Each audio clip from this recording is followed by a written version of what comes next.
What's up guys, it's Risper. So today I'll be doing my labor and delivery story and I hope you guys enjoy it. So on January 5th I did go for my 40 weeks doctor's appointment. It was at 3:30. Went in to see my doctor. Everything was okay.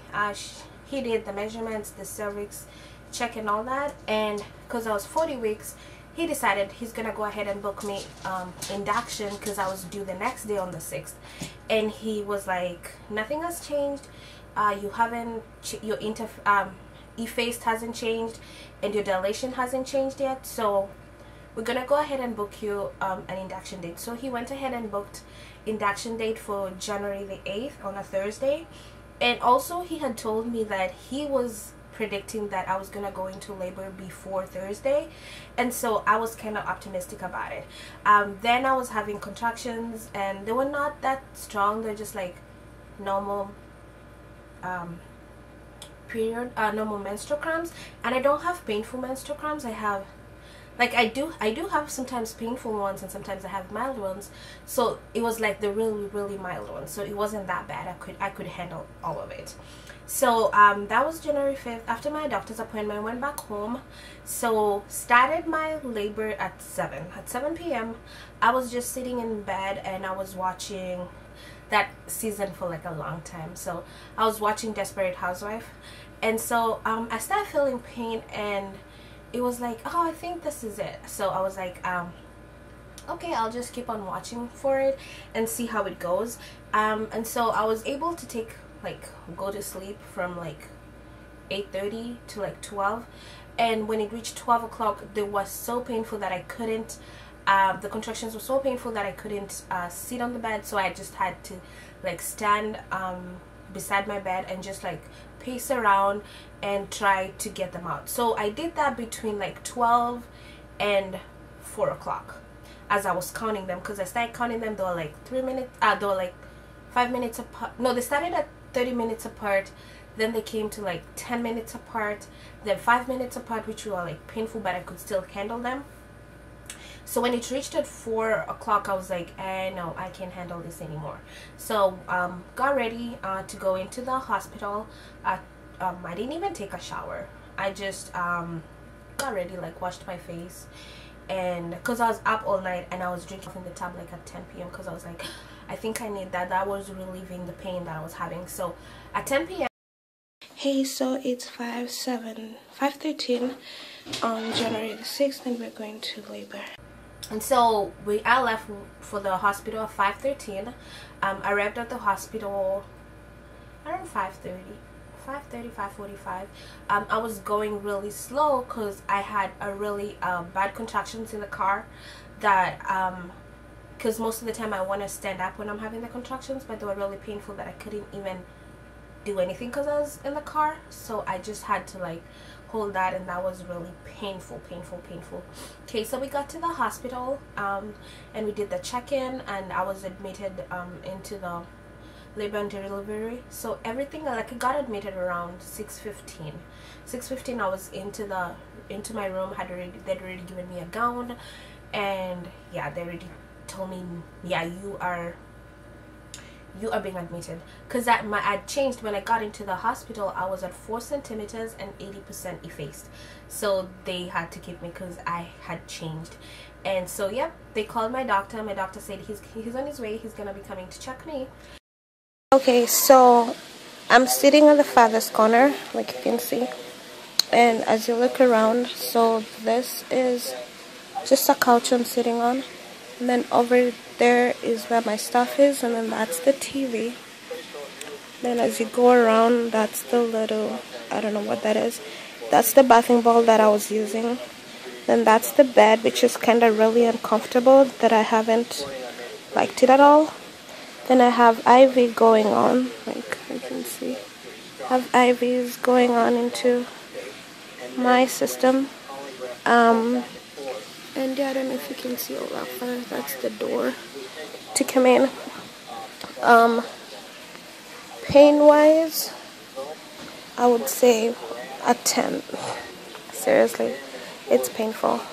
admitted then, and I was not allowed to eat anything apart from ice. And they also gave me the menu for the hospital, and it had like liquids like apple juice, orange juice, broth, beef broth, and stuff like, and chicken broth and stuff like that. So around like 7 o'clock, they asked me if I wanted to order anything from the menu, and I did go ahead and order beef broth and apple juice and orange juice, and also ice and ice water. So I had that, and then they also went ahead and hooked me up baby monitor on my lower belly, and then contraction monitor on my upper belly, just to check the contractions as they go ahead, so that they know how I progress. And yep, that was okay. I was able to move around because they put wireless. I was able to move around the room. I was able to like talk through my contractions. They were not that painful. I could say as a pain level was at 7. 10:45, cervix test again, and I was 6 centimeter dilated. They were like, oh my god, you're moving so fast. Like, I had changed from a 4 to a 6 in like a couple of hours, and so they were kind of like, oh my god, this, you're gonna go into labor really fast, and yeah, you ready? And I was like, yeah, I'm ready. I think I've been going through the whole pain overnight, so I think I'm ready for it. So and every time they would go do a cervix test, every time they would go ahead and do a cervix test, like down there, it was really painful, and it was like so uncomfortable, and I was like, yeah, this is not something I want to do. But it was okay. So from then I had a really good nurse. Her name was Teresa, and she was able to like give me a bath ball. I was able to bounce on the bath ball, but when I had the contractions, I could not move the bath ball at all, and everything, I just wanted to stand up. I didn't want to sit. I just wanted to stand up. That's all I wanted to do. And that made, I don't know if it's I don't know what it was, but it helped the pain go faster. And then that was that. And also I was able to get into the tub. It's a jet tub, and it was filled with water, and that was really good. If you're pregnant and you're in labor, please, I recommend use the tub. Like, you would not feel the pain, like all that, like the jets and everything just relieves your pain, and it was so comfortable, so comfortable. I sat there until my doctor requested me to get out, because he had to do like the check again. But the moving around also helped, but the tub was what helped me most during my labor. So I would recommend that. It relieves pain. 12:30, Dr. Lowe, who's my doctor, came in and did the test again, and he found out I was 8 centimeters, and he was like, oh my god, again, your labor is going out really fast. I know some people don't change like that fast in hours. They go like 6 hours before they move into another dilation, but I was moving really fast. So I was 8 centimeter, 100% effaced, and he was like, okay, I think it's time we go ahead and break your water. So the first thing I was like, is it gonna hurt? Because I didn't know. He was like, no, it's not gonna hurt. He picked up something that looked like a hook and just inserted in there, and my water just broke, and it was just like a gush of water, like somebody was like, when you go to the bathroom and you just so pressed and you release all your pee, it was just something like that, just a gush of water that came out. The only downfall to that was there was meconium, which is the baby poop, like baby pooped. So with that, the doctor was kind of worried, and he said they have to have a pediatrician in there when I deliver, when the baby is born, because they don't want the baby to inhale the meconium in her, and it's gonna be something they're gonna watch out too.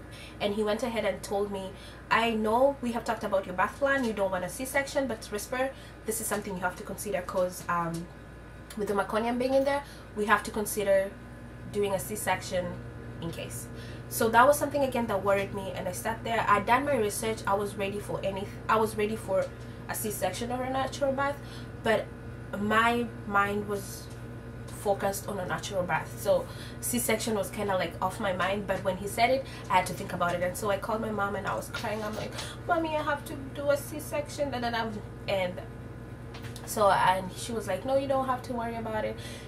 if it's something the doctor says you have to go through it, Risper, you have to go through it. So I was like being strong and stuff. So from there, after they broke my water, my pain level went from 10 plus plus plus plus plus. It was so painful. When the contractions came, I would only be able to stand up, and the only thing that relieved my pain was standing on my tippy toes. Like I would stand on my tippy toes and moan as loud as I could, and anytime the contractions came down, another one started. So it was as if I was constantly on my tippy toes, constantly screaming, and it was so painful. I could not move around, and I just like sometimes I would just wait for it, like it's going down. You can see even from the monitor that the contractions are going down, and I would just sit, and then another one would start. Like they were that close apart. Like it was just so painful. And yeah, so I was able to my nurse, her name was Teresa. She was really helpful. She would massage my back and she would talk me through it, and she would be like, Risper, breathe, you're gonna get over it, just think about the joy of having the baby. And I think every time I thought about it, I would think about, oh my god, how is she gonna look? Is she gonna look like me? Is she gonna look like my mom? Is she gonna look like the baby daddy? Like it was just like constant, like how much love I have for her. Like that was the thought I was going through my head. I was not even thinking about the pain of like pushing. I was thinking about her at the moment. And so yeah, the time when I was having contraction, every time after contraction I would throw up. It did happen the whole time during my labor. The first time, like when I told you that I took breakfast and I got apple juice, I drank the apple juice and I puked, like I threw up.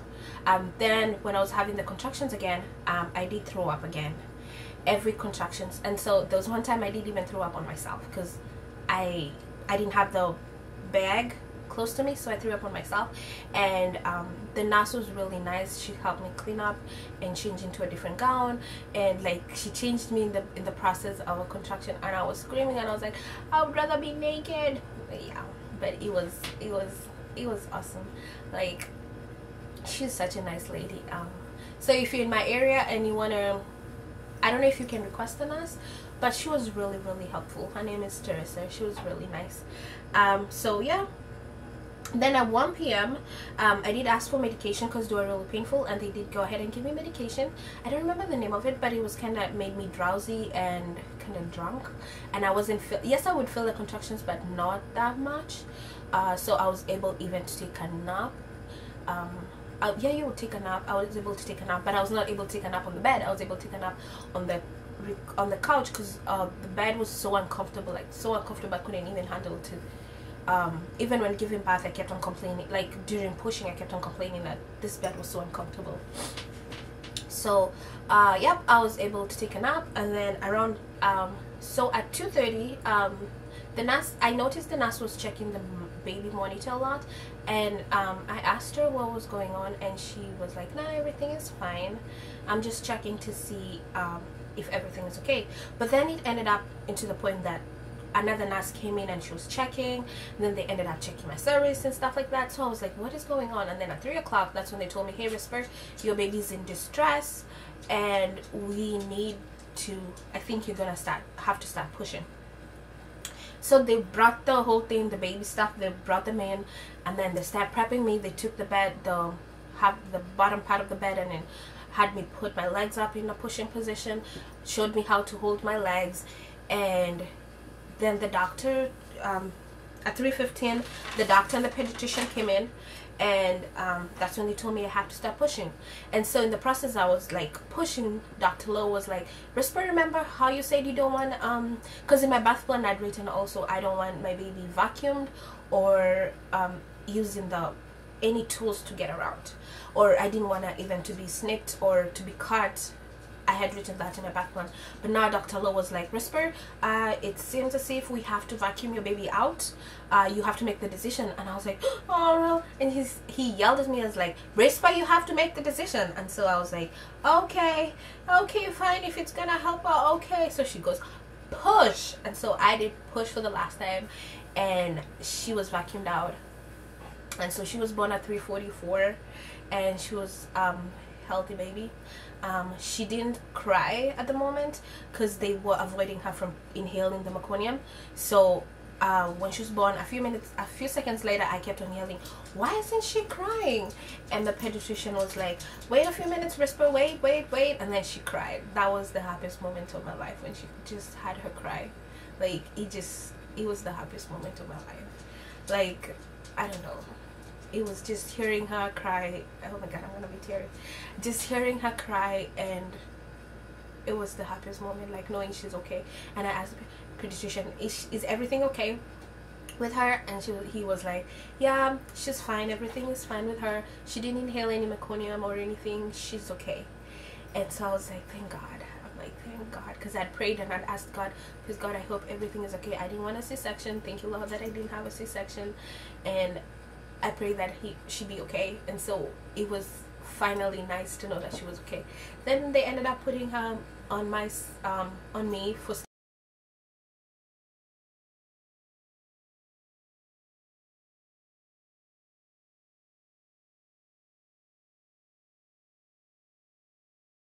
skin to skin. We did that for about an hour, and in the process at 3:50 I did deliver the placenta. And yeah, then I did get some stitches down there, because as I told you, they had to snip me, so I did get some stitches down there, and everything was okay. They ended up checking the baby because of being vacuumed, but the baby's head was okay, nothing was wrong with it. And yeah, 4:50 they ended up taking the baby away from me. That's about an hour of skin to skin. They ended up taking the baby away from me so that they could do wash her. And also we had to move from the delivery room to the baby mama and baby recovery room. And okay, so this is my mother and baby room. As you walk in, this is just how it God so loved the world that he gave his only son, so that everyone who believes in him may not perish but have eternal life. Let us pray. That was the happiest day of my life. Like, it was the happiest day of my life. Like, I've never been happy before. So yeah, so that was my labor and delivery story. We ended up staying in the hospital for 2 days. We got released from the hospital 2 days later, Thursday the 8th. And yeah, so if you have any questions, concerned, or if you want to ask any questions, leave them in the comments below. And also, guys, don't forget to subscribe and also comment and like this video. Okay, let's give this video a thumbs up. Okay, thanks guys. Okay, I'll go ahead and show you a picture of Myrania. Okay, thanks guys, bye. Guys, she's kind of sleeping right now, but I'll just give you a sneak peek. So that's my baby girl. Her name is Myrania Kaila, and she's the love of my life. So yep, that's her.